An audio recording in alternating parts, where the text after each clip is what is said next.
안녕하세요. 오늘 두 분 게스트 모시고 박철수 감독님이 만드신 이제 가족 시네마와 붉은 바캉스 검은 웨딩 갖고 이야기를 나눌 진행을 맡은 이상윤입니다. 만나서 반갑습니다.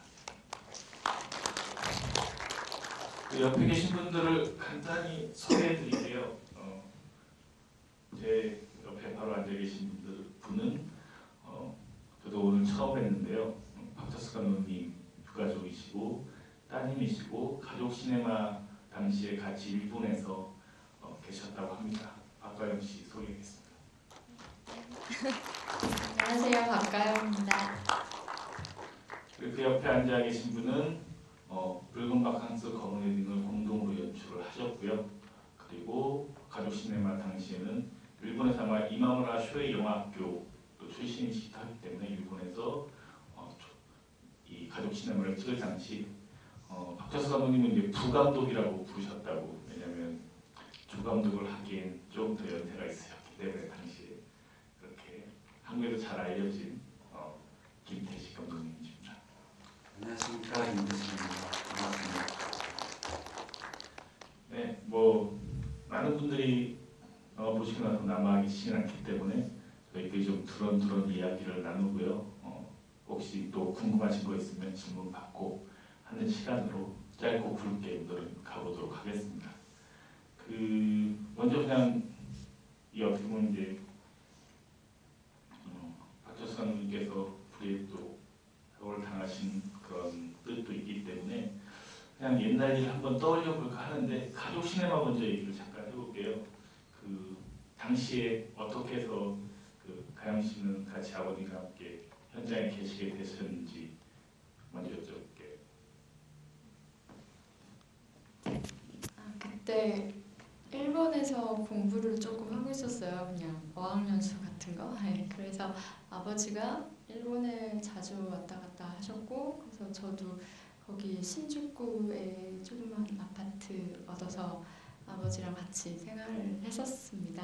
그러니까 전 계속 있고 아버지는 한국에서 하시다가 또 일본에 오셔서 일하시고 이렇게 하셨었어요.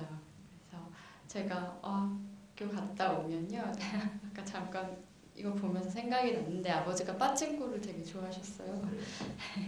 그래서 제가 12시 정도에 끝나요. 9시부터 12시까지 하고 나서는 저도 밥을 먹어야 되잖아요. 그럼 아빠가 그 호텔 생각이 잘 안 나는데 게이오 같은 데였던 것 같은데 도쿄에 신주쿠에 그러면 거기로 오라고 끝나자마자 그렇게 얘기를 하세요. 그러면은 거기 가서 같이 아버지는 계속 빠찡코를 오전부터 하고 계셨던 거고요. 저랑 같이 점심을 먹고 1층 어딘가에서 점심을 먹고 정식 같은 걸 먹고 아버지는 다시 빠찡코 하시러 가고 저는 숙제하러 집으로 가고 했던 그 생각이 많이 납니다. 네. 박철수 감독님께서 상당히 잘하셨다는 게 이 영화 속에서 보면 영화 속 아버지가 한 달에 난 200~300만 정도 내는 딸 수 있어 이러는데 그러셨던 것 같아요. 하루 지날 때마다 막 전기밥솥, 전자레인지 이런 거 생겼던 것 같아요. 네, 저 숙소에 당시에 보면 아파트에 바꿔서 그거 뭔지 모르겠는데 다마? 구슬? 네. 그런 거 한 박스씩 이렇게 쌓아놓고 계속 하시고 계셨었던 기억이 나요. 그래서 그거를 저녁 때 되면은 바꿔오시고 밥솥으로 재밌었어요. 살림이 늘으셨겠죠. 네, 살림이 늘었어요. 알겠습니다. 김태식 감독님은 박철수 감독님하고 당시 처음 영화를 해보셨던 거였었어요. 이 작업이 가족 시네마가.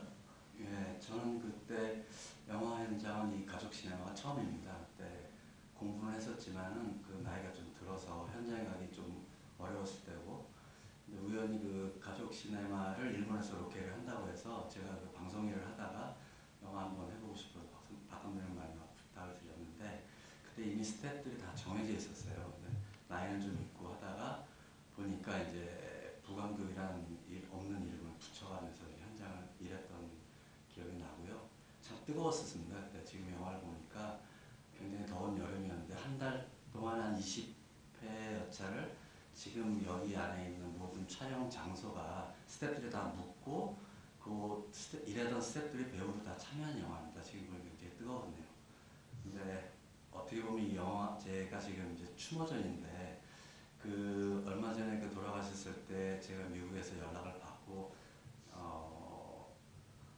마지막 장지에 가면서 그 한 가지 느꼈던 것이 이게 죽음이라는 것이 바로 옆에 있던 사람들이 갑자기 사라졌고 그때 가장 두려웠던 것이 잊혀져 간다는 거였었는데 이 영화를 다시 보니까 또 다시 서로서로 생각이 또 나고 또 이렇게 오늘 옆에 딸이 굉장히 그 맨날 울던 모습만 보다가 오늘 밝게 또 이렇게 얘기하니까 역시 시간이라는 게 참 왔다리 갔다리 하는 것들이 시간인가 보다. 하여튼 그 감독이 옆에 있었으면 분명히 그랬을 거야.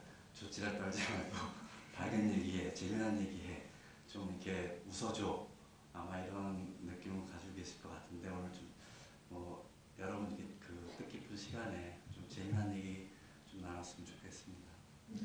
그게 아무래도 이 영화 보면 스텝 구성상 한국 분들도 계시고 또 상당수가 다 일본 분들이 계셔가지고 뭐 한일 공동 프로젝트로 진행한 영화들이 이후엔 좀 꽤 있었지만은 이 영화 거의 또 초기에 만들어진 사례가 아닌가 싶은 생각도 들었었거든요.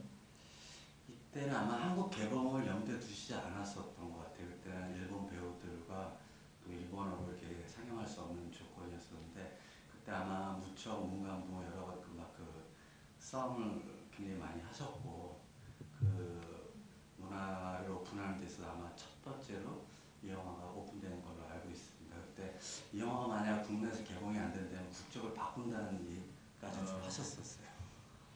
지금은 한일 문화 개방이라고 하는 게 상당히 자연스러워졌지만 이 영화 나왔던 당시에는 이제 한일 문화 개방, 일본 문화를 어떻게 개방할 것인가에 대해서 상당히 좀 논란이 있었던 시절이었고 방송뿐만 아니라 영화에서도 그래서 이와이 순지의 영화라든가 이런 것들이 개봉하는 데 있어서 약간의 걸림돌이 있었던 시기였기 때문에 그런 정황을 생각해 보시면 이게 우연이긴 하지만 이 가족 시네마가 사실은 일본 문화가 이제 한국에 어떤 순차적으로 개방이 되는데 상당히 표시가 됐었던 그런 작품으로 저도 기억이 납니다. 예, 그 붉은 바캉스 검은 웨딩은 그럼 상당히 오랜만에 두 분이 만나셔서 공동 연출을 하기로 계획을 하신 거네요. 그 작품은 또 어떻게 계획을 하시게 됐나요? 감독님이 영화사를 이제 없애시고 자유롭게 이제 연출만 하시기로 하면서도 아마 가족 시네마가 끝나고 나서도 거의 저는 매일 그 일주일에 두세 번은 꼭 만났었습니다. 지금까지도.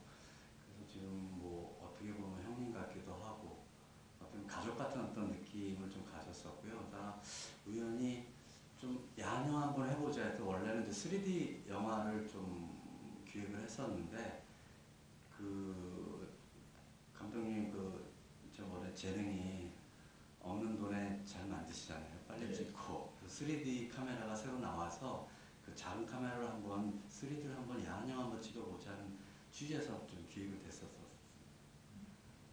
그 보면 조성목 대표 같은 경우도 적극적으로 배우로 참여해서 부산영화제에서 이제 소개됐을 당시 저도 깜짝 놀랐었는데 어떻게 보면 다 지인분들이 합심해서 만든 케이스라고 봐도 되나요? 그렇죠. 뭐 항상 그 영화 제작할 때 주변에 있던 인물들 끌어들이시고 한동안 배우를 떠난 배우를 또 잡아서 영화에 또 집어넣고 다시 조성목 대표가 좀 지금 이제 영화 제작을 쭉 했었는데 지금 다시 그 초보 그 지금 연기 연습을 다시 시작하고 연기 생활을 좀 하려고 지금 열심히 연극하고 있어. TV에서도 아마 좀 얼굴 배워질 것 같고. 한편의 영화 또 사람의 인생 방향을 또 바꾼 셈이네요. 네, 그게 좋은 길인지 나쁜 길인지 잘 모르겠지만. 알겠습니다. 그 가영 씨는 가족 시네마 당시 현장에는 와 보셨나요? 아니요, 현장에는 못 가봤어요. 좀 아쉬워요. 평소에 그 아버님이 현장으로 놀러 오라고 하거나 뭐 이렇게 보여주신 적이 있으셨던가요? 아니요, 정말 한 번도 없어요. 그래서 좀 추모전 많이 보면서 너무 격리되어 있었다라는 생각이 좀 많이 드는 것 같아요. 아쉬워요. 마침 고생해서 빠찡꼬라도 보여준 게 감사하다는 생각이 들어요 지금. 그 일본에서 가족 시네마 준비하는 당시 뭐 좀 그래도 낯선 환경에서 아무래도 한국영화 감독인데 일본이라는 그런 상황 속에서 이 영화를 진행하다 보니까 뭐 좀 힘들어하거나 영화 때문에 어떤 얘기를 뭐 들려주시거나 하셨던 경험도 따로 없으세요? 저희 아버지가 이렇게 말을 많이 하시는 스타일이 좀 아니세요. 그래서 거의 생각 많이 하시고 그걸 메모로 많이 표현하시고 저한테는 그러니까 사고 당하기 직전까지도요. 네. 항상 내가 널 지켜주니까 걱정하지 말라고 항상 그런 식으로 얘기하시는 분이지 그런 막 고통스러운 거를 표현을 잘 안 내셨었어요. 그냥 항상. 네. 그래서 어려움은 잘 몰랐어요.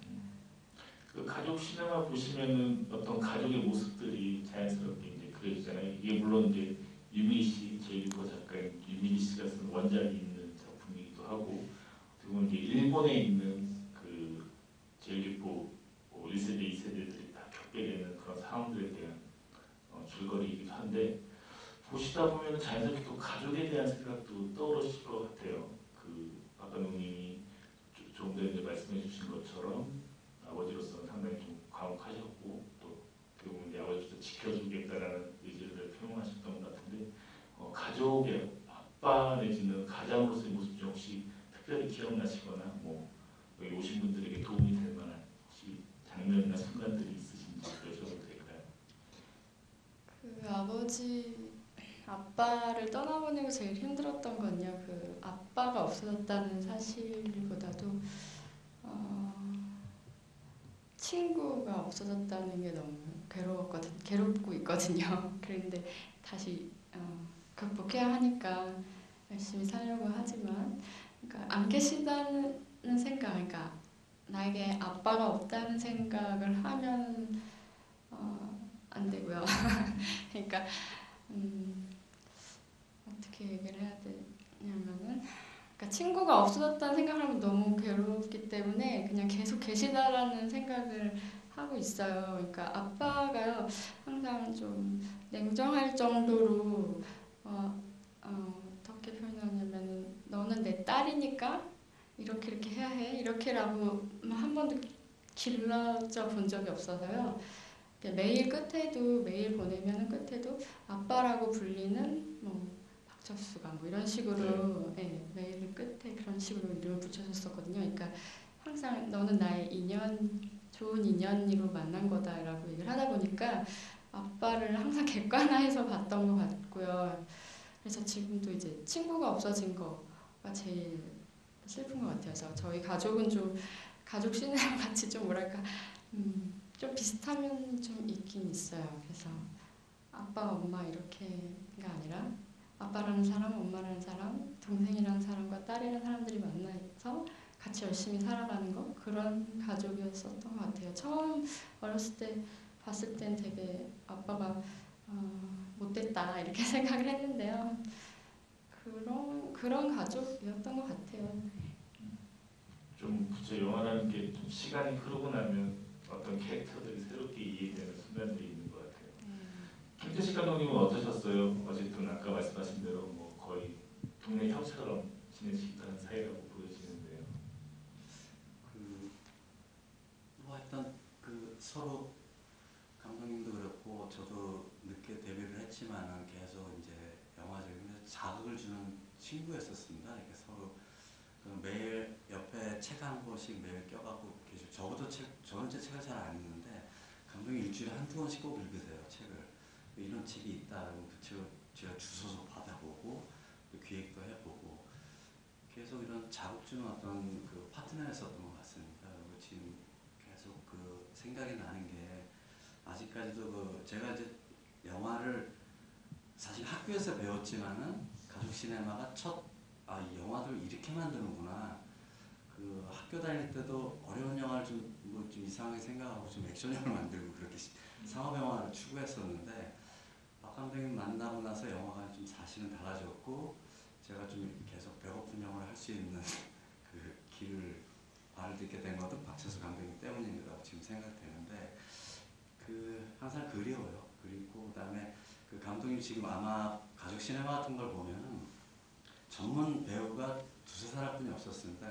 엄마 역을 맡은 이사야마 히로코 씨하고 그다음에 작가 유미리 씨의 동생 유에리 그다음에 잠깐 연극 배우들 그 김수진 씨 빼고는 전부 다 그 스태프들 전부 다 그 같이 배우로 등용시켰고 그 중에 그 몇 분은 지금까지도 한국과 인연이 맺어서 한국 영화 일본에다 배급을 하는 스태프들도 제작부 스태프들이 한 두세 명이 있었고 영화 찍을 때도 굉장히 정열적이었었던 것 같아요. 그때 제 기억에 그 모든 부분적으로 지금 세트를 순식간에 다 만들어 버렸어요. 방 안에 3방이 있으면 다 세트로 사용하는 방입니다. 그게 다 같은 장소였고 그 25명 정도 스태프들과 일본 배우들 그 다음에 그 집을 이제 그 빠찡코 사장님이 빌려줘서 한 달간 빌려줬고 숙박을 하면서 거기서 밥도 해 먹고 그다음에 그 앞에 목욕탕이 하나 있었고 그래서 스태프들이 거의 다 남탕 여탕 가려서 아침에 목욕을 6시부터 7시 반까지 목욕탕에서 목욕을 하고 아침밥을 먹고 8시 출발을 하고 또 저녁에 해 떨어지면 들어와서 했던 그 25회 정도의 촬영을 다 끝내놓고 막판에 정말 그 감독이 팬티바람으로 춤을 춘 기억이 납니다.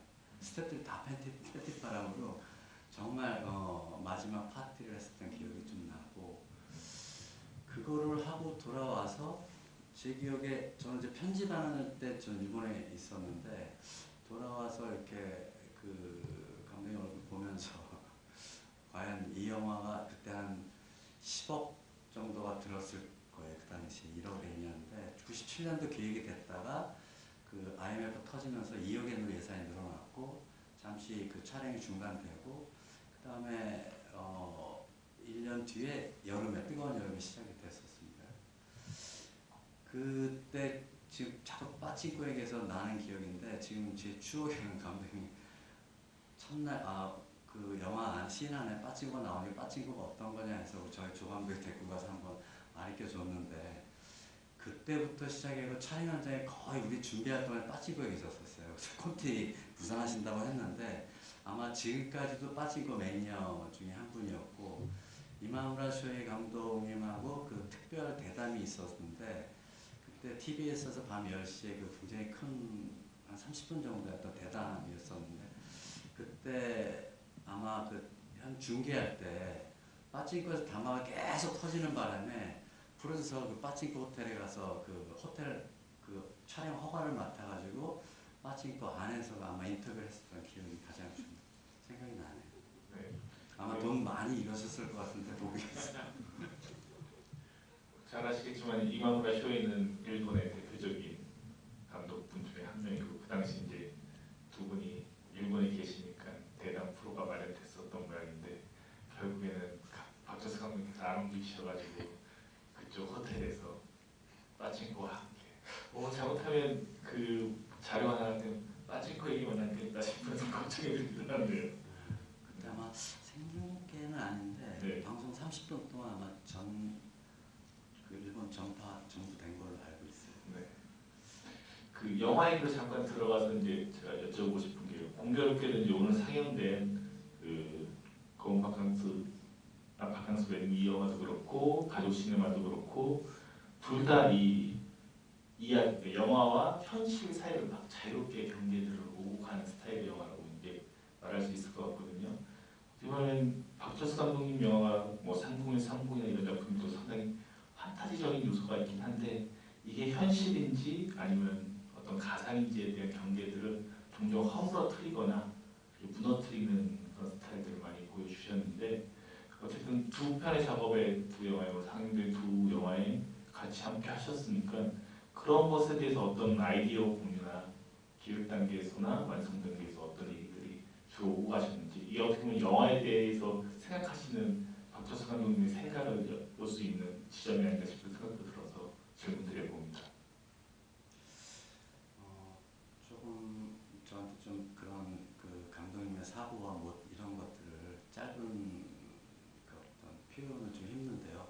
항상 어떤 뭐 형식주의, 뭐 파괴 뭐 이런 말 좀 자주 쓰세요. 이렇게 해서 뭔가 새로움을 찾고 근데 저는 그 계속 그 매너리즘에 좀 빠져 있어서 그런지 처음에 이해도 안 왔었고 감독님 만날 때 그 촬영의 모든 부분들이 이해 안 갔던 부분이 굉장히 많았었는데 영화를 만들고 놓고 보면은 아 저렇게도 이해를 시킬 수 있고 저렇게도 표현을 할 수 있구나를 영화 학교를 다니면서는 못 배웠던 부분들 현장에서 많이 배웠던 것 같아요. 그래서 지금도 아직까지 끝나진 않았지만 감독님이 항상 옆에서 그 같이 대화할 때 자극 주는 말들이 지금 갖고 있던 어떤 사고를 좀 파괴하고 이런 어떤 형식주의 좀 깨면서 영화 만들 것들이 없나. 그래서 영화가 항상 좀 쉽게 만드시는 분이세요. 이렇게 너무 많은 고민 안 하고 어떻게 보면 영화가 가볍고 한없이 떠 있지만은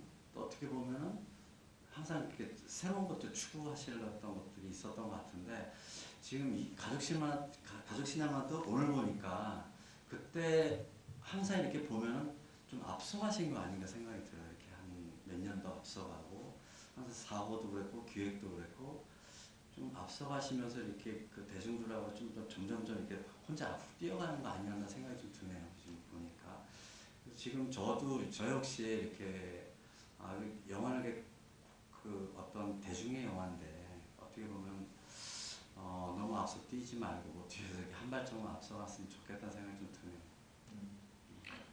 가영 씨는 혹시 박정수 감독 영화 중에 개인적으로 가장 하셨던 작품을 꼽으라고 제가 여쭤봐도 될까요? 요새 그러니까 조금 크고부터 영화를 조금 알게 됐으니까요. 그 전의 작품들은 사실 잘 몰랐었는데요. 가까이 생각해보면 어저께 301을 봤어요. 예.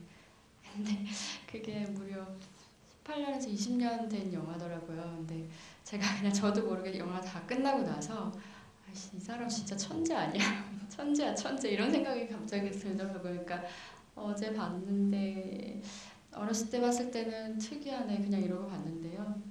어제 보니까 정말 지금 봐도 손색이 이렇게 말씀드려도 되겠죠? 네, 손색이 없구나 이런 생각을 또 했고요. 그동안 이제 학생부분 심리를 많이 좋아했었어요.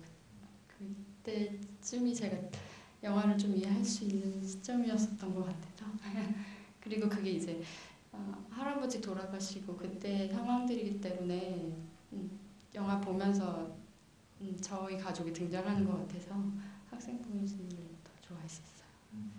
저도 뭐 개인적으로 학생부분심이나 301 말씀하신 대로 지금 봐도 손색이 없는 지금 동시대 영화네라는 그런 느낌이 굉장히 강한 작품 중 하나인데 그 감독님 은근히 자신의 현재 상황을 영화 속에 뭐 노골적으로는 아니지만 아까 좀 전에 학생 부분심 때도 할아버지 장례 말씀하시니까 그런 걸 은근히 이렇게 반영하시거나 그러시는 스타일이 아닌가 싶은 생각이 들기도 하고요. 이게 이제 좀 전에 제가 질문드렸던 영화와 현실의 어떤 강들을 허물어뜨리는 감독님의 자연스러운 방식이 아닌가 싶은 생각이 들기도 하는데 그런 부분이 좀 느껴지셨을 것 같은데요. 어떠셨어요? 네, 정말 그러셨었던 것 같아요. 그래서 주인공들 대사 보면 아버지 말투가 그대로 있는 경우가 많아요. 네. 네, 내용도 그렇고 대사의 내용 같은 것도 그렇고 제가 아버지랑 같이 밥을 먹을 때 현실에서도 그러니까 같이 밥을 먹는데 이분은 계속 꿈속에 있는 분 같이 계속 꿈속 얘기를 하고 있는 것 같으니까 본인의 생활 자체도 자기가 현실이라고 생각하지 못할 때가 많았었던 것 같아요. 그래서 영화도 그런 것 같고. 저 옆에 있다 보면은 감독님을 따라서는 정말로 저거 나랑 한 얘기인데 그대로 영화 속에서 어떤 대사나 어떤 액션도 전환이 돼서 나올 때가 있는데 아마 그런 거 더 많이 느끼시지 않을까 싶은 생각이 합니다. 저희가 잠깐 뭐 이런저런 얘기들을 나눠봤는데요. 혹시 저희 얘기 들으시면서 질문 있으시면 간단히 질문을 받고 저희를 정리하도록 하겠습니다. 두 분이 박정수 감독님은 아니시기 때문에 다 일일이 장면에 대해서 설명드리기 좀 어렵지 않나 싶고 저희가 이제 나눴던 얘기들을 감안하셔서 질문을 주셨으면 좋겠습니다. 질문 있으세요? 네, 이 앞에 계신 남자.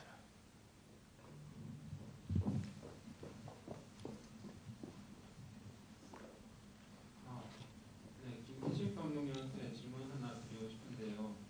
붉은 바캉스 거마 몇 개를 만들 때 그게 두 개의 영화가 붙어 있는 셈이잖아요. 근데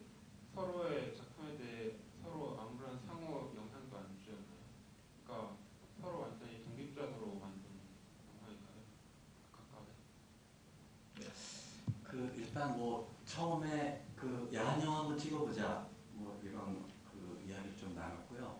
나머지는 자유스럽게 그 바람에 대해서 한번 서로 다른 생각을 가지고 기획을 좀 했었죠. 근데 저는 그 빌어먹을 바캉스라는 영화를 장편을 준비하고 있었는데 잘 풀리지 않아서 그거를 좀 짧게 중편을 좀 만들어봤고, 감독님은 항상 이런 그 어떤 그 바람에 대한 그 이런 사고들을 나름 이렇게 여제자에 관한 것들을 한번 풀어보자고 얘기를 나눴었고, 그 특별히 그 둘이 어떻게 맞춰가면서 하진 않았어요. 일단은 그렇게 만들어 놓고 이걸 어떻게 붙일까 하다가 좀 다큐 형식을 좀 넣어봤는데 그것이 잘 맞았는지 한번 지금 잘 모르겠지만 어쨌든 우리가 형식을 좀 만들어 가보자 해서 또 중간에 넣었던 것들 다큐를 좀 넣어봤죠. 그러니까 애초에 각각 찍으시고 그것을 이제 어떻게 서로 봉합하는 과정에서 네. 영화 속에서 이제 다큐 형식들이 사용됐다는 말씀이신 거죠. 네, 알겠습니다. 그 사무실은 감독님 사무실이 아닌데, 네, 맞습니다. 네, 제가 한번 놀러 갔었던 기억이 납니다. 또 다른 질문 있으시면 받도록 하겠습니다.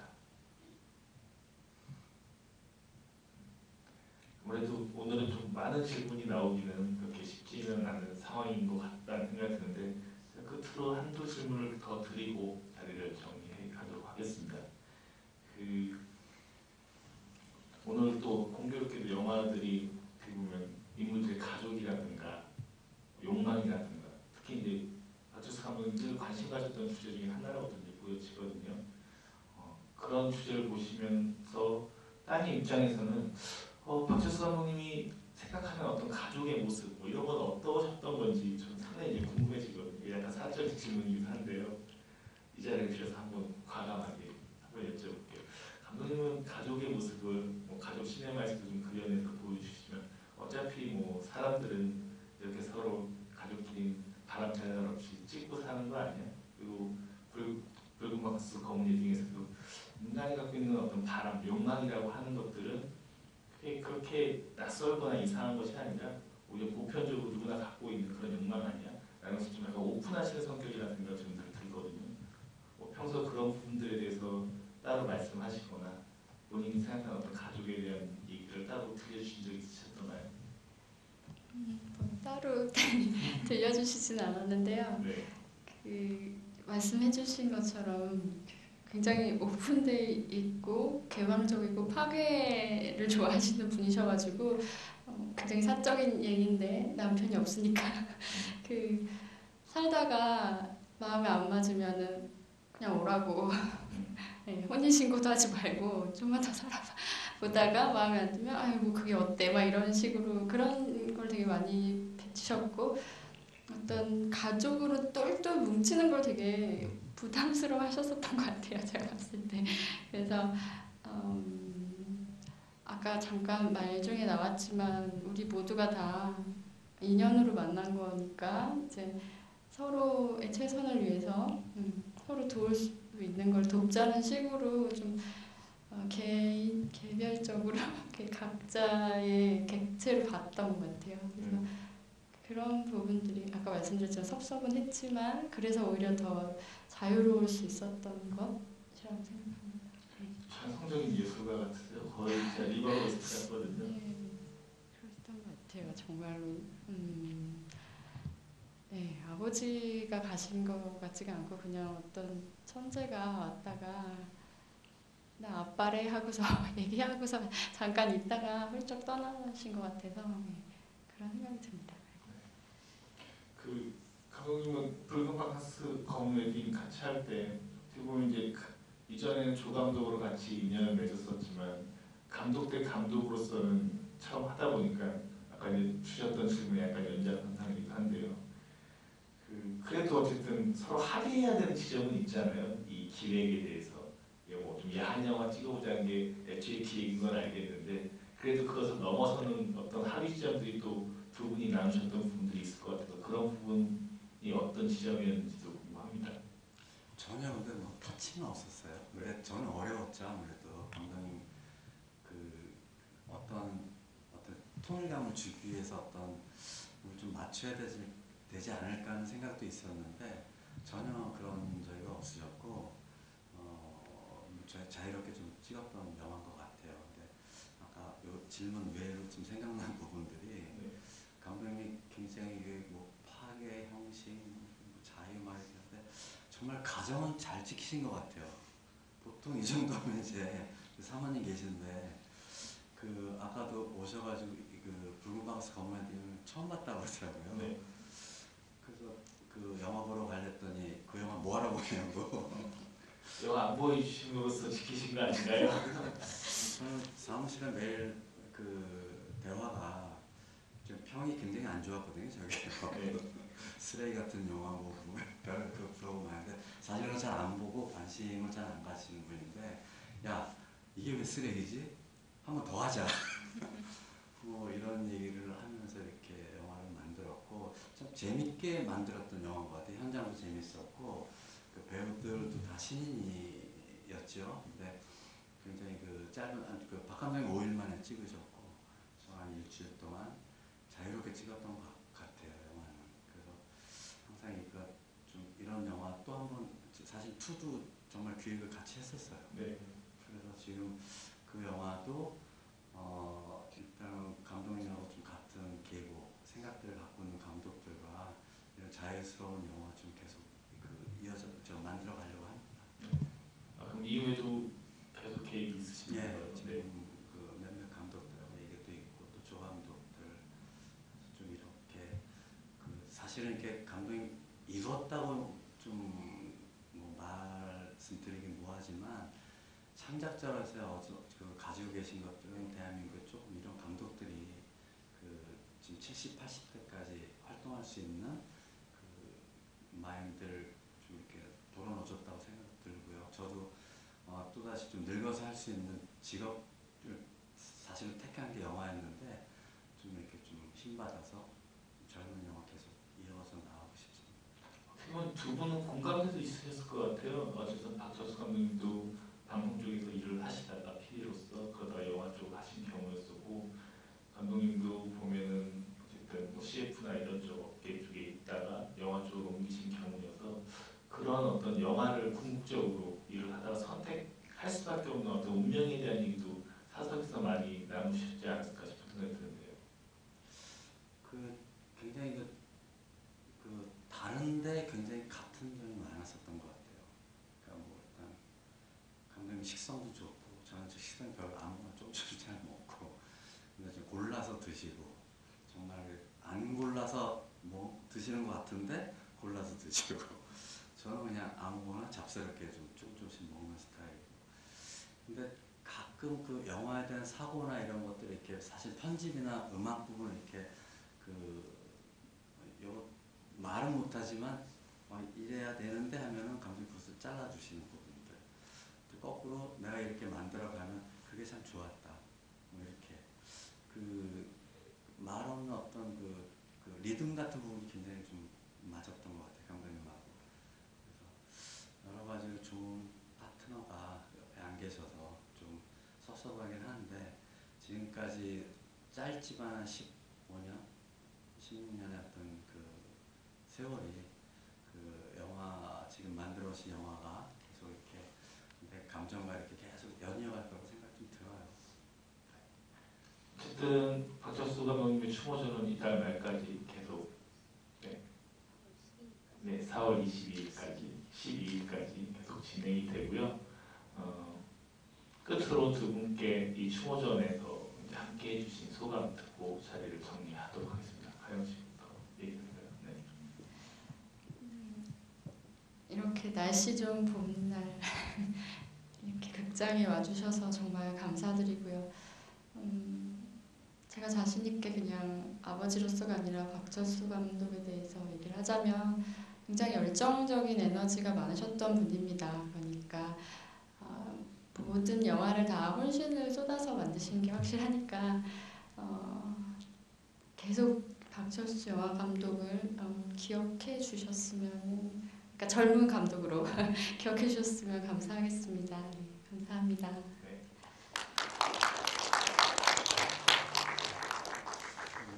아까도 잠깐 말씀드렸듯이 그 사람이 살면서 어떤 기억에 대한 그 세월이 흘러서 잊혀짐이라는 게 있는데 영화가 그것을 사람의 기억을 좀 계속 그 되새겨주면서 남았던 추억들 간직하게 합니다. 그래서 그 박철수 감독이라는 이름은 계속 어떤 영화가 남는 한 그래서 여러분 기억에 좀 남을 것 같고요. 저도 이런 지옥을 좀 택했다는 게 좀 한편으로는 좀 자랑스럽기도 합니다. 좋은 영화 만들어서 여러분하고 계속 그 한 챕터를 같이 그 기억에 남기게 하고 싶습니다. 오늘 감사합니다. 네, 상영이 10일까지 계속되니까요. 혹시 못 보셨던 영화나 꼭 보고 싶었던 작품들은 챙겨서 꼭 보시기 바랍니다. 오늘 자리해 주신 두 분께